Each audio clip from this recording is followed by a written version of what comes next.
Hello friends, welcome back to a new video.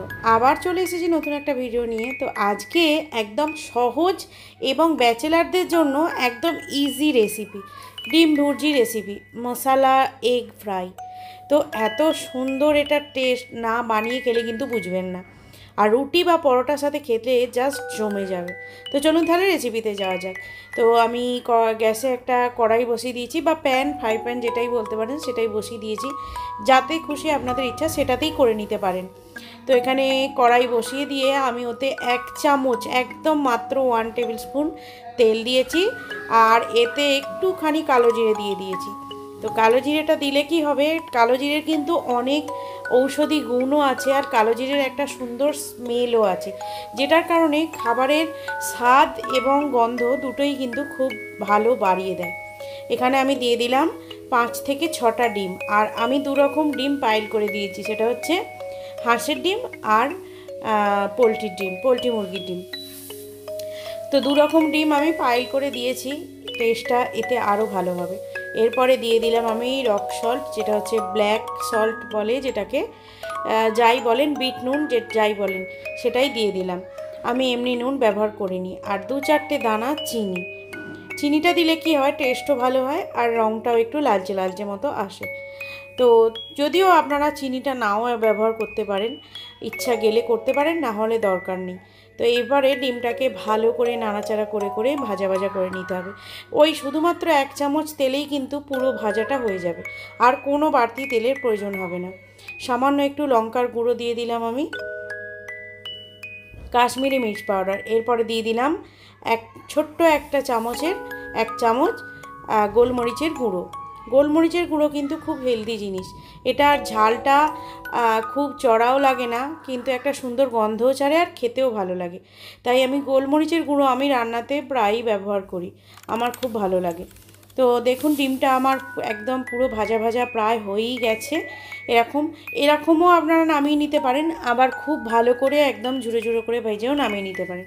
এটার test কিন্তু সত্যি বলছি, রুটি বা পরোটা দিয়ে খেলে অসাধারণ লাগে, অসাধারণ। আমার তো ভালো লেগেছে, তাই আমি আপনাদের সাথে রেসিপিটা শেয়ার করলাম। ইজিতে একদম 5 মিনিটে রেসিপি তৈরি। রাতে খাবার জন্য হয়তো ভাবছেন ঘরে কিছু নেই, ডিম আছে, তো ডিমের তরকারি না করে এইভাবে যদি ভাজা করে খান, অবশ্যই কিন্তু টেস্ট খুব ভালো লাগবে আর খেতেও ভালো লাগবে, একটা অন্যরকম টেস্টের খাবার। তো দেখুন আমি ডিমগুলোকে ভালো করে খুন্তি দিয়ে কুচে কুচে একদম ভাজা ভাজা গুঁড়ো গুঁড়ো করে ফেলেছি। এরপরে দিয়ে দিলাম একটু চাট মশলা। চাট মশলা যে কোনো রান্নায় ব্যবহার করে দেখবেন, তরকারির স্বাদ কিন্তু খুব ভালো হয়। এরপরে আমি দিয়ে দিচ্ছি একটু টমেটো সস। তো যারা একা একা থাকেন মেসে বা হোস্টেলে, তাদের জন্য কিন্তু এটা একদম পারফেক্ট রেসিপি। খুব কম সময়ে ঝটপট তৈরি হয়ে যায়। আর ডিম ভালোবাসে না এমন কেউ আমার মনে হয় যে নেই বলে, মানে ডিম সবাই ভালো লাগে। বিশেষ করে এখনকার জেনারেশন তো ডিম তো বেশিরভাগ, কারণ ডিম খুব সহজেই রান্না করা যায়। তাই একটুখানি চিলি সসও দিয়ে দিলাম, আর যাতে একটু হালকা ঝাল ঝাল হয়। তো ঝাল ঝাল মিষ্টি মিষ্টি এই ডিমের ভুর্জি রেসিপিটা অসাধারণ লেগেছে। আমার বাড়ির সবাই তো খুব পছন্দ করেছে। আপনারাও একবার ট্রাই করে দেখবেন, সত্যি বলছি অসাধারণ লাগে। আর যদি পারেন এতে একটু বাটার দিয়ে দিতে পারেন। আমি তো বাটার ইউজ করিনি, আমি শুধুমাত্র সাদা তেল দিয়ে 1 চামচ সাদা তেল দিয়েই রান্নাটা করেছি। তো লাস্টে নামানোর সময় আমি দিয়ে দিলাম 2টো কাঁচা লঙ্কাকে ভেঙে, জাস্ট একটু গন্ধর জন্য। এতে কোনো ঝাল হবে না, কিছুই হবে না। আর এতে যদি আপনারা মনে করেন যে একটু পেঁয়াজ কুচো দেবো, যেরকম যেটা মনে করবেন সেটা দিতে পারেন, অসুবিধা নেই। তবে কোনো মশলা দেওয়ার কোনো প্রয়োজন নেই। মশলা দিলে কি হবে, সেটা একটু হেলদি হবে না, সেটা আনহেলদি খাবার হয়ে যাবে। তাই মশলাটা যতটা কম পারবেন ইউজ করবেন, সেটাই ভালো। এরপরে আমি একটুখানি কসুরি মেথি ছড়িয়ে দিলাম ওপরে। এটা দিয়ে তো আরোই স্মেলটা দারুণ। তো কসুরি মেথিটা দেওয়ার পর আমি একটু চাপা দিয়ে দিলাম, কারণ এটা চাপা দেওয়ার কোনো প্রয়োজন নেই আমিও জানি, কিন্তু এই কসুরি মেথিটার যে স্মেলটা না, সেটা যাতে ওর মধ্যে থাকে, তাই জন্য আমি একটুখানির জন্য চাপাটা দিলাম। তো দেখুন তাহলে আমার একদম রেডি হয়ে গেছে ডিম ভুর্জি। তো দেখে কেমন লাগছে আমাকে অবশ্যই কিন্তু কমেন্ট করে জানাবেন। এরপরে আমি একটা সার্ভিং বলে আমি সার্ভ করে নেব এটাকে।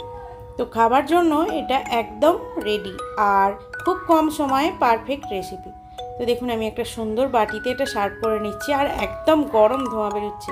যতটাই গরম গরম খাবেন ততটাই এর টেস্টটা খুব ভালো লাগবে, কারণ ডিম ভাজা যত মানে ঠান্ডা করবেন সেটা কিন্তু একটা শক্ত মতো চামড়ার মতো হয়ে যায়। তাই চেষ্টা করবেন গরম গরম ভেজে খেতে। জাস্ট 5 মিনিট টাইম লাগে, আর তার থেকে একটা মিনিটও বেশি নয়। তাই একদম খাবার বেড়ে মানে রুটি থালায় বেড়ে এটা যদি করতে বসেন, সঙ্গে সঙ্গে রেডি। তো কেমন হয়েছে এটা অবশ্যই কিন্তু জানাবেন। ভালো লেগে থাকলে অবশ্যই লাইক কমেন্ট শেয়ার, চ্যানেলটিতে নতুন হলে সাবস্ক্রাইব করে দেবেন। ভালো থাকবেন, সুস্থ থাকবেন, দেখা হচ্ছে নতুন ভিডিও নিয়ে। ততক্ষণে টাটা।